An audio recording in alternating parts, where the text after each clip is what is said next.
اور 17 رمضان کو دوسرا واقعہ ہوا ہے، اللہ کے محبوب کی سب سے محبوب بیوی حضرت عائشہ کا انتقال ہوا۔ حضرت معاویہ رضی اللہ تعالیٰ عنہ کے دور میں حضرت عائشہ رضی اللہ تعالیٰ عنہ کا انتقال ہوا، جو آپ کی سب سے محبوب بیوی تھی، اور اس حد تک کہ کہا یا اللہ ھذا قسمی فیما املک فلا تؤاخذنی فیما تملک ولا املک۔ اللہ اکبر۔ یا اللہ میں نے بیویوں میں برابری کی ہے، پر میرا عائشہ سے پیار زیادہ ہے، اس پر میری پکڑ نہ فرمانا۔ سبحان اللہ۔ ہمیں زندگی گزارنے کا طریقہ سمجھایا۔ چونکہ حضرت عائشہ چھوٹی تھیں تو ان سے دوڑ لگا رہے ہیں۔ حضرت ام سلمہ کے ساتھ دوڑ نہیں لگائی، حضرت سودا کے ساتھ دوڑ نہیں لگائی، جویریہ کے ساتھ، صفیہ کے ساتھ، ام حبیبہ کے ساتھ، زینب کے ساتھ دوڑ نہیں، چونکہ ان کو لاڈ کروائے، لاڈ، چھوٹی عمر کی رعایت کی، لاڈ کروائے۔ آؤ عائشہ دوڑ لگائیں۔ یہ حضرت عائشہ نے نہیں کہا دوڑ لگائیں، اللہ کے نبی نے کہا عائشہ آؤ دوڑ لگائیں۔ اور ایک دفعہ نہیں، 2 دفعہ سوڈانی مسجد میں تماشا کر رہے تھے، آؤ عائشہ تمہیں تماشا دکھاؤں۔ اور دوبارہ حبشی آئے تو پھر اماں جی نے کہا کہ میں دیکھنا چاہتا ہوں۔ اتنی دیر دیکھا کہ اللہ کے نبی تھک گئے، کھڑے ہو تھک گئے، وہ ایسے پاؤں پر زور ڈال کر پاؤں بدل رہے تھے۔ آٹا گوندھ کے دیتے تھے شروع میں، جو کہ حضرت عائشہ کو آٹا گوندھنا نہیں آتا تھا، پھر پاس بیٹھ کر 1-2 نوالے منہ میں ڈال دیتے تھے۔ اب آپ جو فارغ ہو کے جا رہے ہو، کوئی سال لگاؤ گے، کوئی کسی کی شادی ہوگی، تو یہ میری ایک نصیحت ہے کہ اچھے خامند بن کے دکھاؤ۔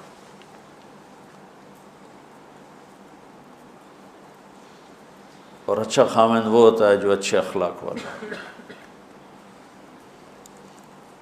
ابھی آپ چھٹیوں میں جا رہے ہیں گھر، تو اپنے والدین کی خدمت، بہن بھائیوں کی خدمت،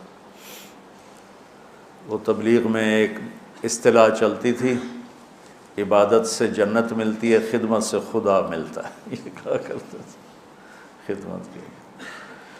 تو حضرت عائشہ رضی اللہ تعالیٰ عنہ کا انتقال ہوا 17 رمضان المبارک، اللہ کے محبوب کی سب سے محبوب بیوی، پہلی اور آخری خاتون جن کے سینے پر سر رکھے ہوئے کسی نبی نے جان دی، وہ بھی نبیوں کے سردار، مات فی سحری و نحری، کا یہاں میرے نبی کا سر تھا، اور آپ ان کو آسرا دے کے اس طرح بیٹھی ہوئی تھی، اور آپ تھوڑا سا یوں نیم دراز تھے اس حالت، اور یہاں سر رکھے ہوئے حضرت عائشہ کے سینے پر نبی نے جان دی، یہ کائنات کی واحد خاتون ہے جس کے سینے پر سر رکھے ہوئے نبی نے جان دی۔ اور آپ فرماتی ہیں آخری چیز جو میرے نبی کے منہ میں گئی میرا لعاب تھا، کہ میرے بھائی عبد الرحمن آئے، ان کے ہاتھ میں مسواک تھی، تو اللہ کے نبی کی نظر یوں پڑ ایسے ٹک گئی مسواک پر، تو میں نے اندازہ لگا لیا یا رسول اللہ مسواک کرنی، تو آپ نے یوں کی، تو کہ میں نے اپنے بھائی سے لے کر چبائی تو میرا لعاب اسے لگا، وہ میں نے آپ کے منہ میں پھیری یا آپ نے خود پھیری، تو فرمایا وہ آخری چیز جو میرے نبی کے منہ میں گئی وہ میرا لعاب دہن تھا۔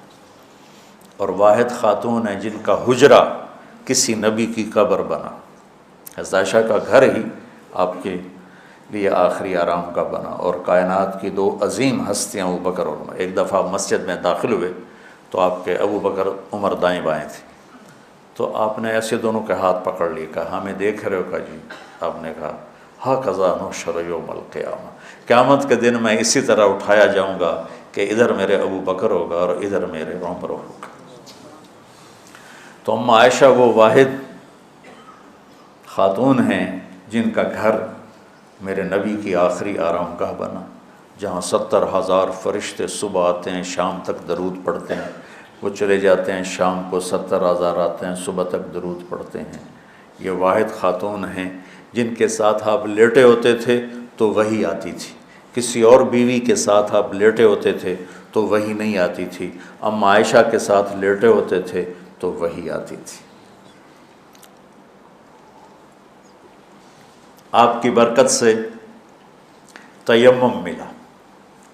حضرت یوسف علیہ السلام پر تہمت لگی، گناہ کی، زلیخا نے لگائی تو ایک بچے نے گواہی دی۔ حضرت مریم پر قوم نے تہمت لگائی تو بیٹے نے گواہی دی، اور حضرت عائشہ پہ تہمت لگی تو میرے اللہ نے خود گواہی دی۔ کتنا بڑا فرق ہے۔ شہد شاہد من اہلہا ان کان قمیصہ قد من قبل فصدقته من الکاذبین وان کان قمیصہ قد من دبر فکذبته من الصادقین۔ یہ تو آ گئی گواہی بچے کی، شاہد شاہد من اہلہا۔ اور قال انی عبد اللہ آتانی الکتاب وجعلنی نبیا وجعلنی مبارکا، یہ حضرت مریم کی گواہی۔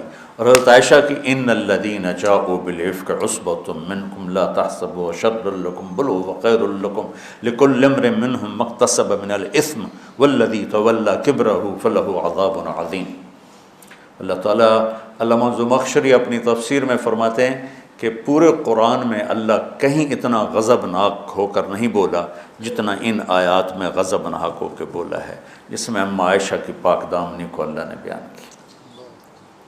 اللہ کے نبی ایک مہینہ وحی نہیں آئی، پورے مدینے میں آگ لگ گئی۔ وحی کیوں نہیں آئی تو اللہ ہی جانتا ہے کیوں نہیں آئی۔ ایک بات سمجھ میں آتی ہے، زبان کے زہر کو سمجھانے کے لیے کہ زبان کا غلط استعمال کس طرح گھروں کو آگ لگا دیتا ہے، ہمیں سبق دینے کے لیے کہ زبان پہ قابو رکھیں۔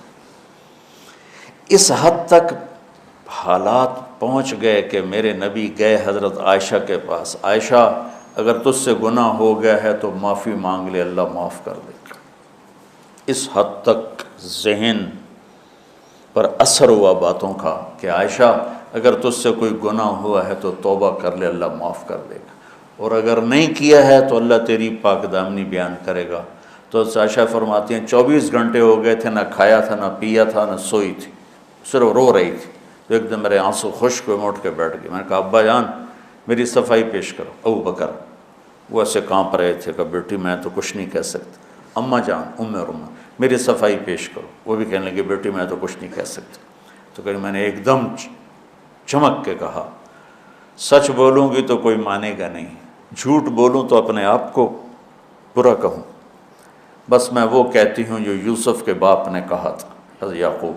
کہنے کہ مجھے غم میں حضرت یوسف کے والد کا نام ہی بھول گیا۔ میں نے کہا اقول کما قال ابو یوسف فصبر جمیل واللہ المستعان علی ما تصفون۔ کہنے کہ یہ کہہ کر میں لیٹ گئی دوبارہ، اور مجھے نہیں پتا تھا کہ میرے بارے میں قرآن آئے گا۔ مجھے یہ تھا کہ اللہ کا نبی کو خواب دیکھ لیں گے یا جبریل آ کے کہہ دیں گے یہ قصہ غلط ہے، لیکن وہ تو قرآن۔ جب وہی اتری ایک دم تو ابو بکر اور ام رومان ایسے کانپنے لگے، چہرے زرد ہو کر، مرنے والے ہو کے، کہ پتہ نہیں ہماری بیٹی کے حق میں ہے یا خلاف ہے۔ جب وہی ختم ہوئی تو میرے نبی مسکرائے زور سے، کہا عائشہ مبارک ہو، اللہ تیری گواہی دینے خود آ گیا۔ تو ام رومان کہنے لگی عائشہ اٹھو، اللہ کے نبی کا شکر ادا کرو۔ کہ نہیں، میں اس کا شکر ادا کروں گی جس نے میری گواہی دی۔ تو 17 رمضان حضرت عائشہ کی کا انتقال کا دن ہے۔ تو آج میں نے اپنے اوپر جبر کر کے بول لیا ہے 50 منٹ، اب دعا کرنا مجھے سر درد نہ ہو۔ اور 21 کی رات ہے، سبق پڑھتے پڑھتے میرے لیے آپ سب بچے دعا